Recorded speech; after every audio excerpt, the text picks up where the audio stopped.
everyone virtually from all over the world. The only positive thing of having a virtual gala is that we can all be here together. CRIS supporters from the UK, Spain, France, the US, and many other countries are connected to this platform. Humankind is facing a crisis, and every crisis also gives an opportunity. The opportunity in this case is that a lot of people, everybody around the world, understands that we have to focus on research.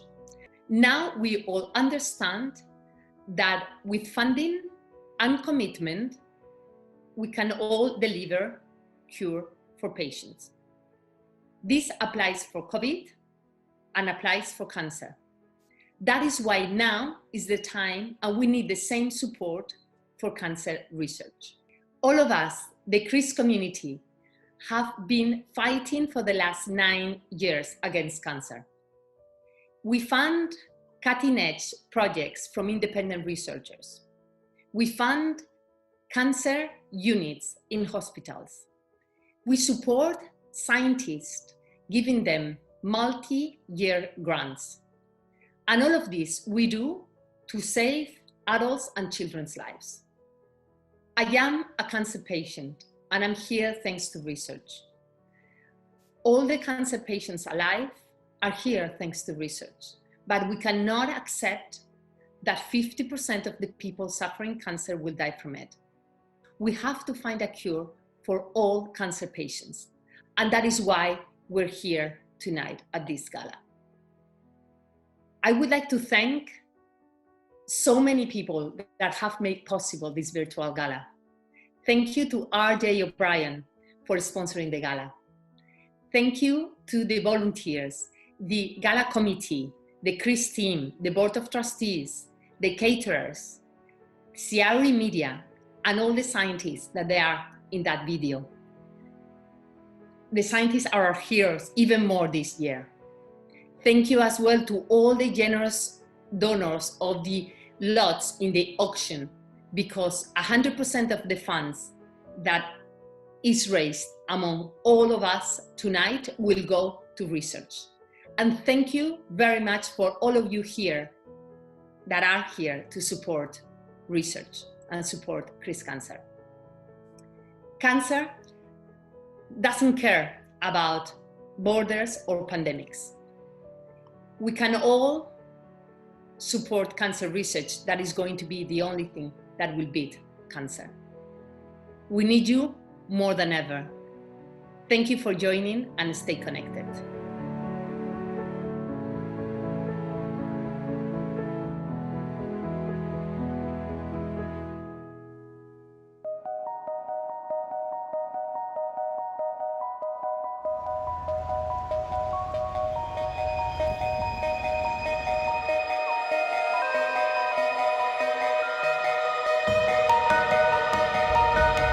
Welcome to an unprecedented time.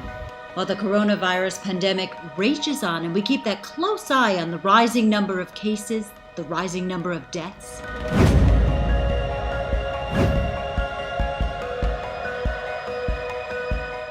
It has completely changed the way we practice medicine, and it's made things incredibly difficult for everyone concerned.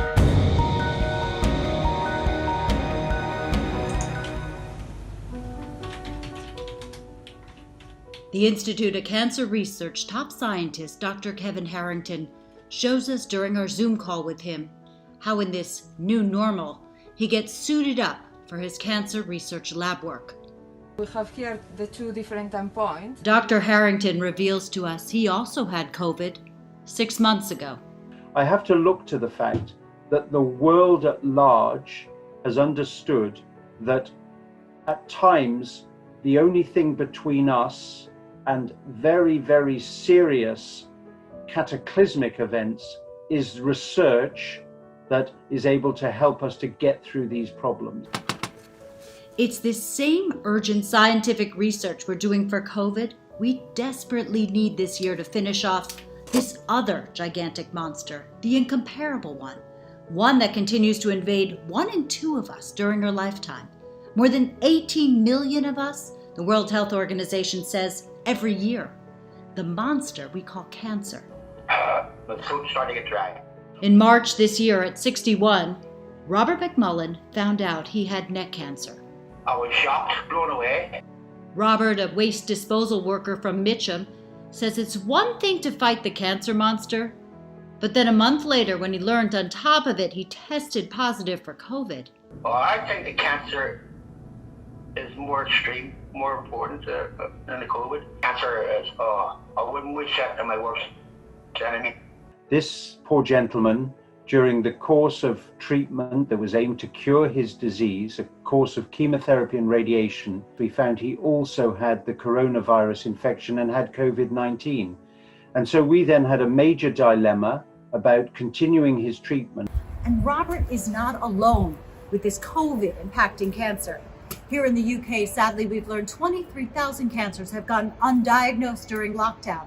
3 million of us have missed out on cancer screenings. And 350,000 of us who may possibly have cancer have not been referred for hospital testing.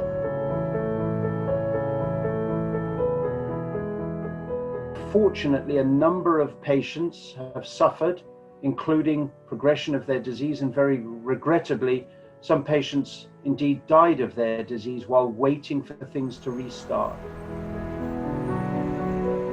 In Paris, at the top cancer children's hospital, COVID has had a devastating impact too. We had to limit the visit. And of course, when a child is ill in the hospital, it's enormously important that he can see his parents, his brother and sisters, and that was not possible anymore. And while we wait for the upcoming COVID vaccine, the cuts to cancer funding are everywhere. Revenue streams dried up, grants promised, now gone. Before COVID hit us early this year, we were making great strides. Is that right? The last 5 years have been for pediatric research in cancer and brain tumor research really exciting, because we were making discoveries in how these diseases are developing in the patients. The support we can get from charities like CRIS Cancer are really important. Research of today are the drugs of tomorrow. So if we do not do nothing at this time, we are not going to have new tools for the next patients. So it's very important, even in the pandemic era, not to stop cancer research. CRIS Cancer Foundation's Diego Mejia says this is a time we cannot get off course. This is a defining year for science and for CRIS. For our charity, we need to deliver on our 50 million euros commitment for 5 years. And we're on track to doing that. It's not only that, we're also reinforcing and strengthening these commitments for years to come. And we are doing that thanks to collaboration with UK, with France, with Spain. We're doing that thanks to our 40,000 monthly donors that help us every month. We are doing that thank you to our corporate sponsors. What we know is that in years to come, when we look back at this period in time, where science was called to action, a charity like CRIS has to step up, and we're fully committed to doing that.